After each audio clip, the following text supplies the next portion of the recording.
Hello, Anne. I hope I'm not interrupting your dinner or anything. Do you have a little time to talk? Oh, hi, Dad. We just finished dinner. Just sitting around watching TV. What's the matter? Can I help you with something? I hope it's nothing serious. No, nothing like that. I just wanted to know what you're doing tomorrow. You and David are going to be home, aren't you? It's Friday, and I thought maybe you guys might be home. Yeah, David's back for a meeting at the head office on Monday, so he's returned today to spend the weekend together.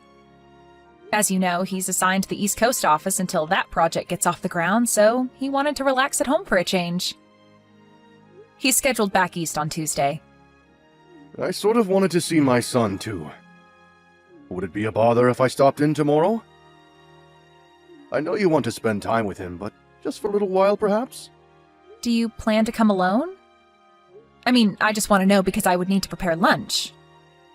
Yeah, that's thoughtful of you. Thank you. And you know, David hates it when his mother gets too possessive and starts doting over him. She tends to do that. To be honest, David called me and made me a promise not to tell her that he was returning. Right. We were just talking about that, as a matter of fact. He also made me swear not to mention a word about his return. Yes, well, I had to lie to her. I told her I was seeing an old friend who happened to be in town, and that I was driving over to have lunch with him. I sort of feel bad lying to her, but I really have no choice. Actually, I'm really seeing this friend, so it's not if I'm really lying. You know what I mean? Oh, okay. That's way better. I'll talk to David later so we can get our story straight, just in case. Yeah, thanks. Better to be on the safe side just in case. Okay, so tomorrow I plan to meet up with my friend in the morning, and then I will head over. Is 1 p.m. or so alright with you guys? Yeah, no problem. I'll have lunch ready for you. I bet you're excited to see your son. Yes, certainly am. Okay, Anne. See you tomorrow.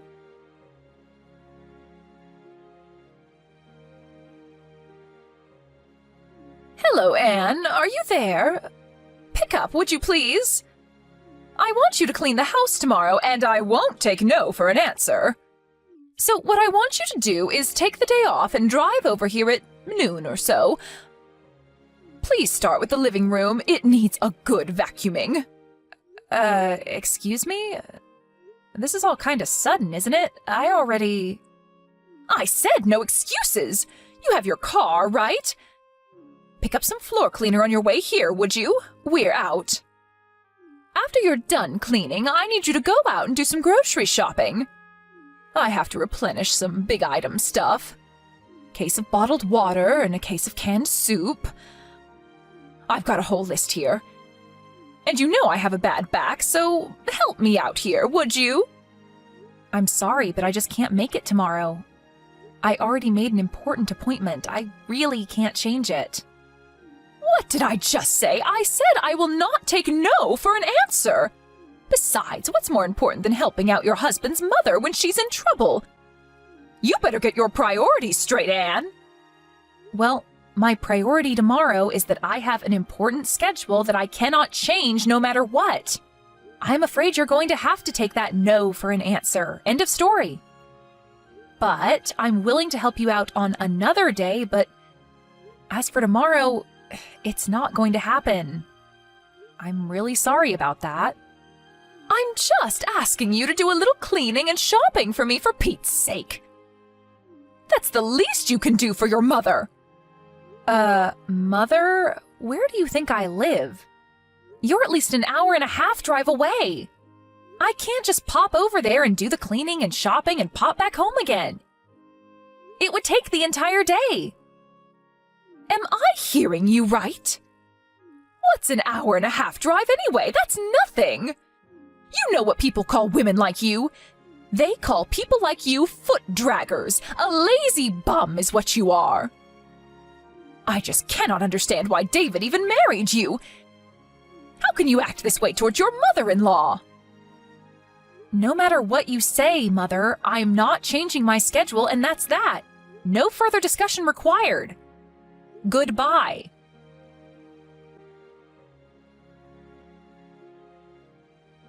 Anne, good morning. How are you? I'm fine, Dad. How about you? Yeah, not too bad. Just finished meeting with my friend. I'm on my way there now. I should get there in about 20 minutes. No change of plans, I hope? No changes. Just be careful driving over here. The traffic seems a bit heavy today. No need to pick up anything on the way. We're all set for lunch.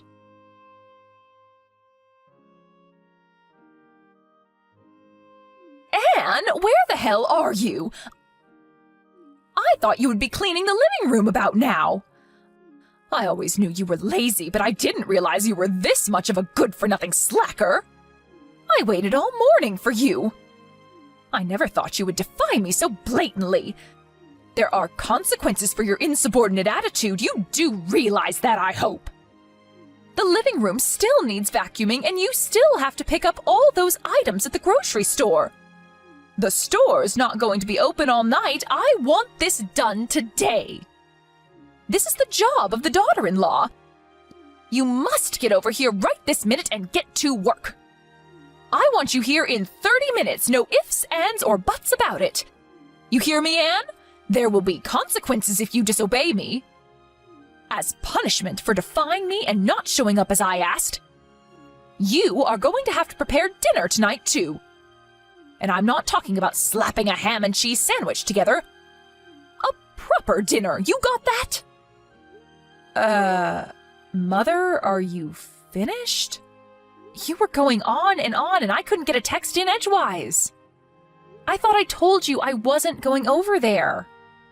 I have another important appointment that I cannot cancel. I thought you understood. And I thought I told you to give your mother-in-law priority above all others, didn't I? I said my answer was no. And I wanted no further discussion about it. What is so hard to understand about that? You really are one cheeky woman, Anne. And to think that my dear son, my precious David, married you, what was he thinking? You're just a deadbeat wife, you know what, Anne? I want you to divorce my son and disappear from our family forever. That's what I want from you. Mom, I would refrain from such name-calling if I were you. It's not as if we're simply talking face-to-face. All this is recorded and saved. Name-calling, huh? I'm being kind. I have worse things I want to call you, but I'm holding back. Besides, what I'm doing is providing discipline to a disobedient daughter-in-law. That's what I'm doing. I may name-call on occasion, but it's for your own good. Okay, whatever, but I should tell you that your husband is furious. My husband? What are you talking about? He's not even here today. He's off meeting some old friend that's in town.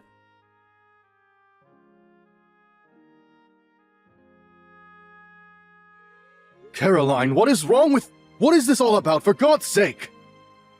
I wish you would put a stop to all of this. Why do you have to treat Anne so horribly? What did she ever do to you? Is that you, Robert? What is this? Why are you texting me? I'm over here at Anne and David's place right now. Anne showed me what you've been saying to her. What is this? A lazy, deadbeat wife? Really? How could you say such things to Anne? What? You're at David's place now? Why?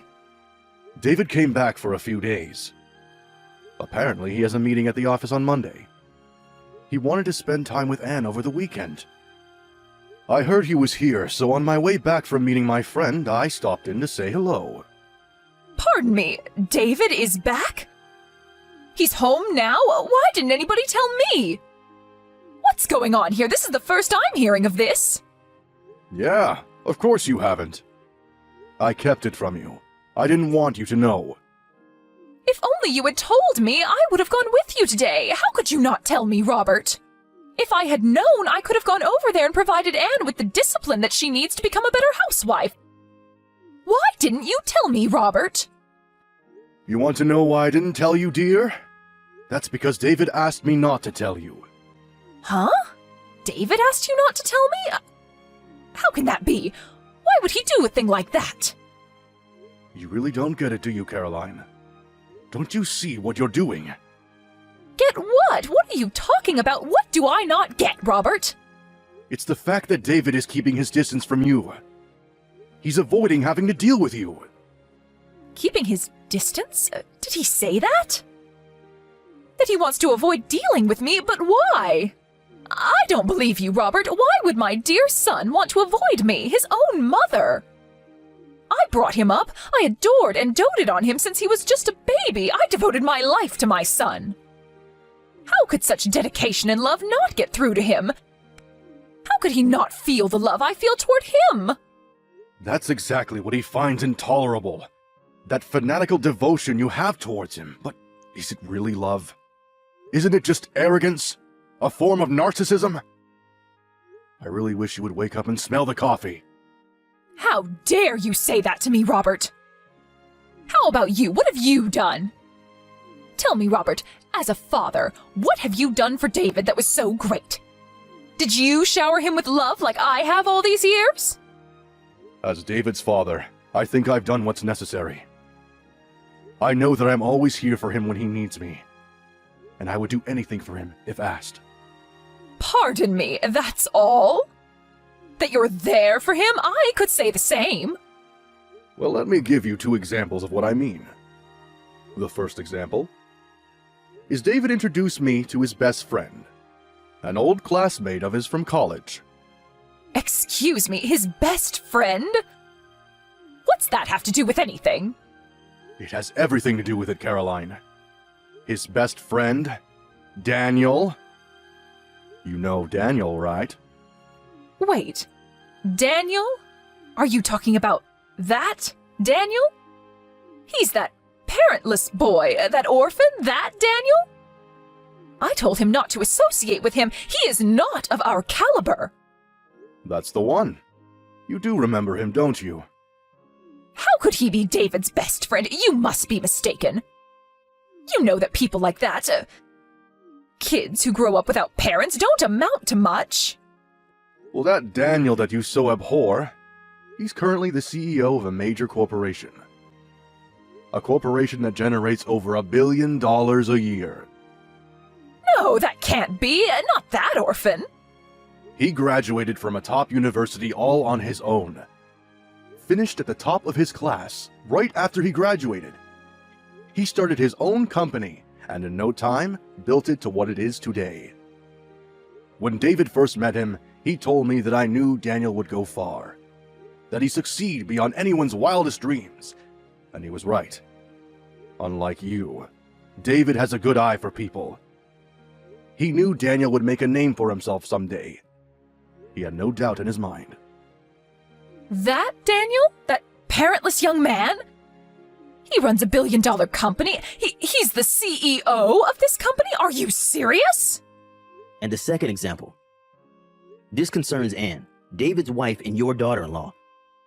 David introduced me to her 2 years before they even got married. He told me that he was in love with her and was seriously thinking about marrying her. He introduced Anne to you 2 years before they got married? That's right. At the time, he told me he was going to introduce you to Annie right before getting married. As I recall, it was like 2 or 3 months before, wasn't it? He was sure you'd kick up a fuss and would totally reject the marriage outright. Is that why he rejected that nice woman that I was going to introduce to him back then?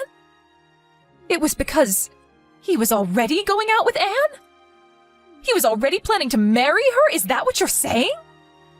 That's exactly what I'm saying. And who was this woman you were going to introduce him to anyways? You know her too. It's Sandy.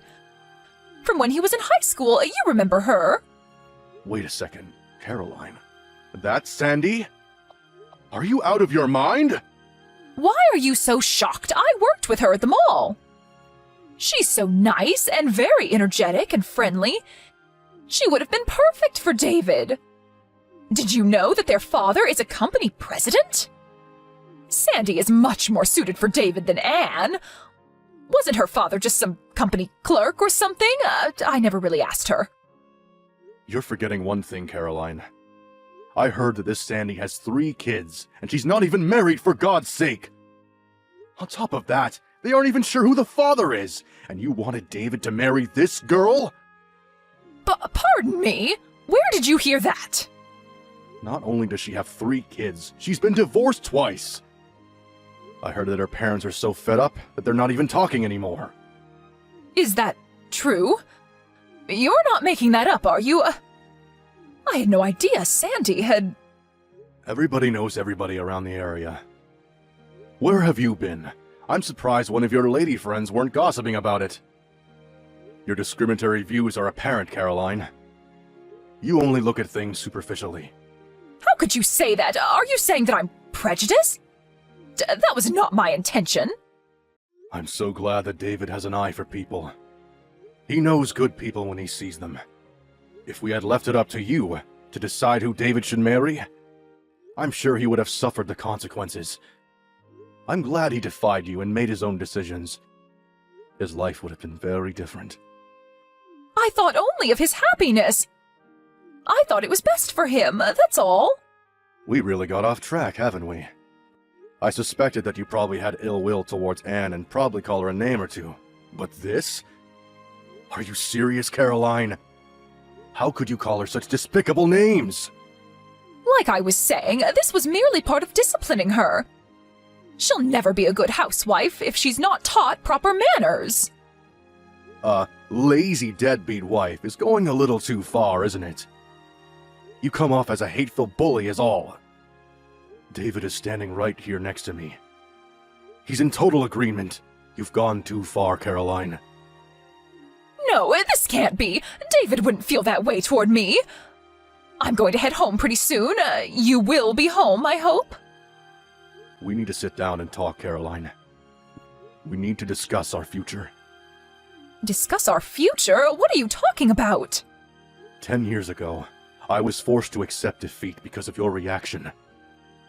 Your total hysteria. But this time, I've had it. There are just too many complications involved this time. I cannot ignore it any longer. Unlike 10 years ago, my mind is set. There is no one who is going to change my mind. You can become enraged all you want. Become hysterical all you want. My decision is final. Huh? What do you mean, final? Are you serious, Robert?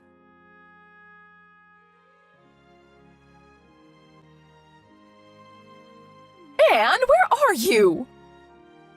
Where did you disappear to, for Pete's sake? I want you to reply right this second. This is an emergency. Where have you gone? Oh, hello, Mother. What can I do for you? You seem kinda upset. There's nobody here. Where have you disappeared to?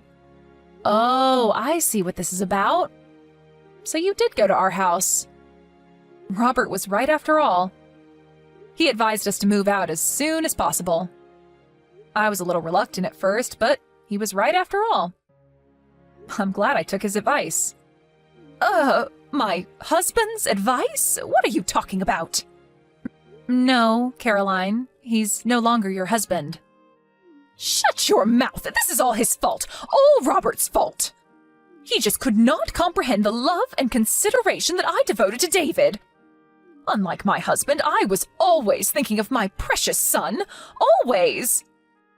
But David will come around one day. I know it. He'll look back and understand all that I did for him. I see you have not come to grips with what you did, have you? After that harsh condemnation that Robert gave you, and you still don't understand? What more do we have to do to make you see? What do you know? You have no right to lecture me. You've only been with David for 3 or 4 years. I brought him into this world and raised him to the man he is. You will never understand the bond, the almost 30 years that I spent with him. It's a never-ending, eternal bond.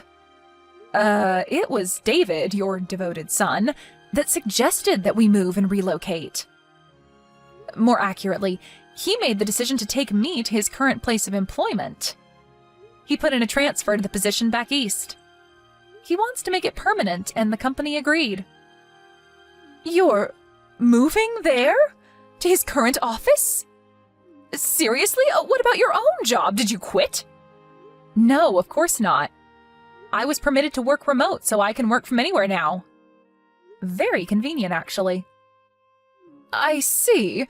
Well, then I will pack some things and be over there by the end of the week. I don't think so, Caroline. The address over here is not the one you were told. That was a company dorm. We found a more permanent place. What? You found a new place already? Where is this new place? I'm sorry, but I'm not permitted to divulge that information. After all, we moved in order to get away from you, so why would we tell you? You're trying to pull David and I apart! All I'm doing is obeying David's requests. As his wife, I have to obey his every command, right? Isn't that what you always told me?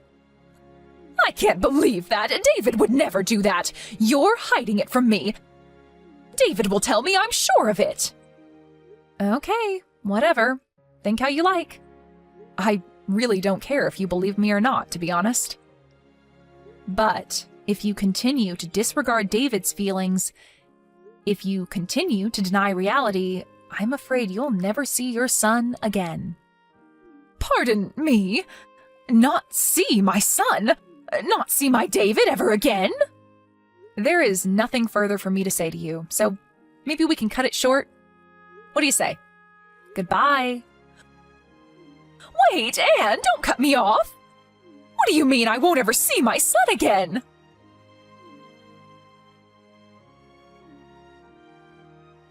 Don't you dare cut me off, Anne!